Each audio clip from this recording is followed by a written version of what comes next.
Hi, welcome to this part of my review featuring the Nightfell core book.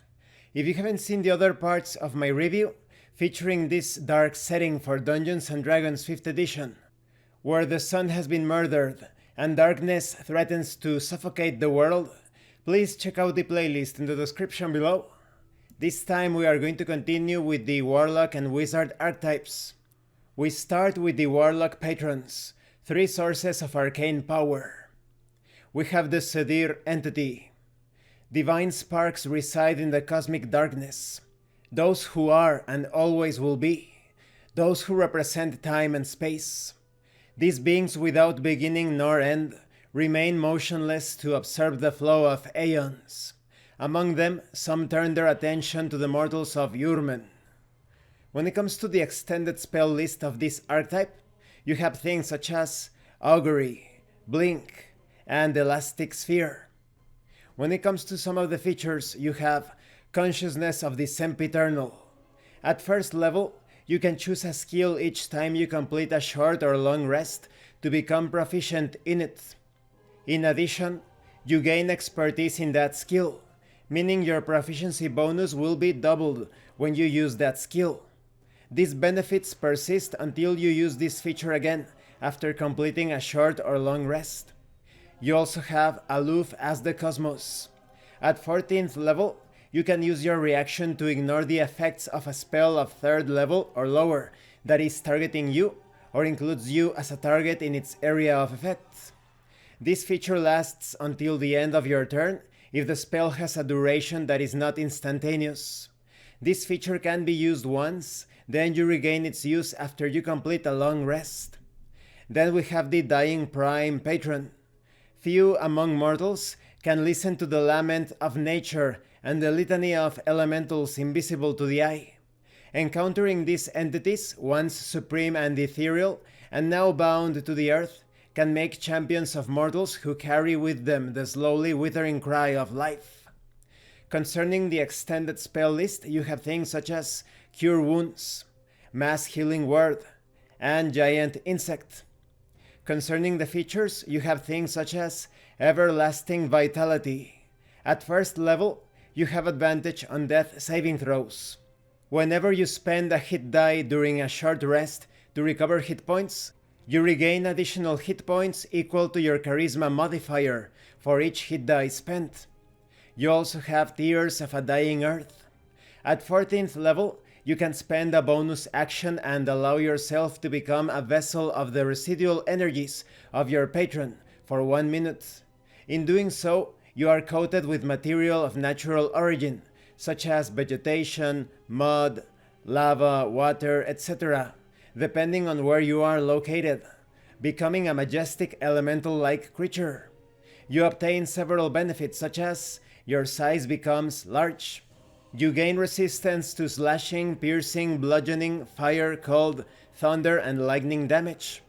And you can perform slam melee attacks with a 10-foot reach, dealing up to 2d8 bludgeoning damage, plus your strength modifier. This melee attack is considered magical for the purpose of overcoming damage resistance, and these are just some of the benefits. Then you have the Echo of Death patron. Beyond the Veil of Night, dark beings crave the corruption and decay of the world. Those who observe the unchallenged advance of darkness will soon realize that darkness is watching in turn. Whether it is greed or despair that leads mortals before the echoes, once they grasp your heart, they will not cease to hiss their grim language into your soul. Asking for their favor is easy, but freeing yourself from their mortal grip is impossible.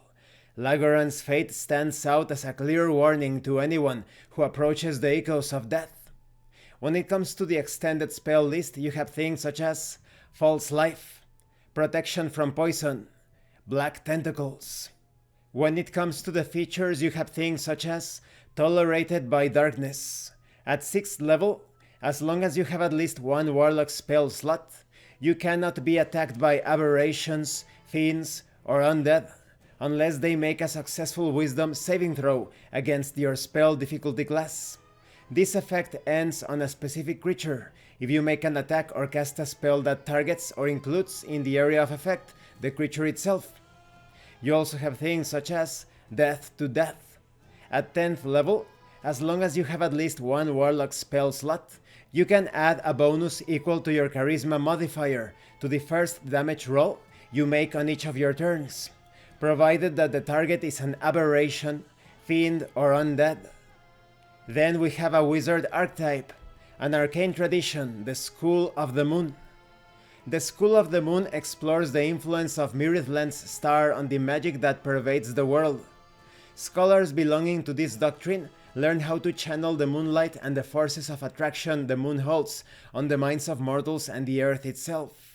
It is a common belief that wizards who worship the full moon can be trusted, whereas those studying the new moon are motivated by sinister intentions. You have features such as Scholar of the Moon. When you choose this school at 2nd level, it must be combined with a lunar moment of your choice, every one of which is associated with a specific school of magic. For example, New Moon is associated with Necromancy, Waxing Crescent to Evocation, First Quarter with Conjuration, and so forth. The golden time required to copy a school spell associated with your specific lunar phase into a spell book is halved. Each time you gain a wizard level, you may choose a different lunar moment. Then you have Selenitic. At 2nd level, you gain the ability to tune in to the moon to upgrade your spells. As long as you remain outdoors under the direct influence of the moon, you can use your bonus action to have advantage on an attack with a spell, or to force a target creature to have disadvantage on the saving throw against the next spell you cast before the end of your next turn. You can use this feature once, then you regain its use after you complete a long rest. Also, if the moon is in the lunar phase chosen at 2nd level, the spell save difficulty class increases by 1. You also have Silver Soul. At 14th level, the harmony with the moon is such that you can enjoy the benefits of Scholar of the Moon and Selenitic during any lunar phase. In addition, you have advantage on saving throws to maintain focus on consecrated spells. And this concludes this part of the review. In the next part, we are going to start taking a look at the new classes. As you can see, the Warlock archetypes are quite specialized. In the case of the Echo of Death, this is perfect to hunt down aberrations, fiends, and undead. In the case of Dying Prime, this archetype focuses on healing, but you can also tank a bit at the higher levels. Concerning the Sidir entity, this is more based on utility and movement more than anything. Now, concerning the School of the Moon Wizard tradition, I think this one is a bit weak at the lower levels, but when you reach the higher tiers of power, then you are going to be a force to be reckoned with, because you are not limited when it comes to the phase of the moon, when you choose to employ the Scholar of the Moon or Selenitic special features. And you have other things such as the Silver Voice, which basically grants you telepathy. Thank you for watching this part of the review, and thank you for your likes and your comments. If you have any questions or comments, please let me know. And thank you so much to those of you that are going the extra mile to support the channel. If anyone else wishes to further support the channel, the information on how to do that will be in the description below. And remember, it is better to roleplay and fail in character than not to roleplay and fail as a player. Once again, thank you, and see you later.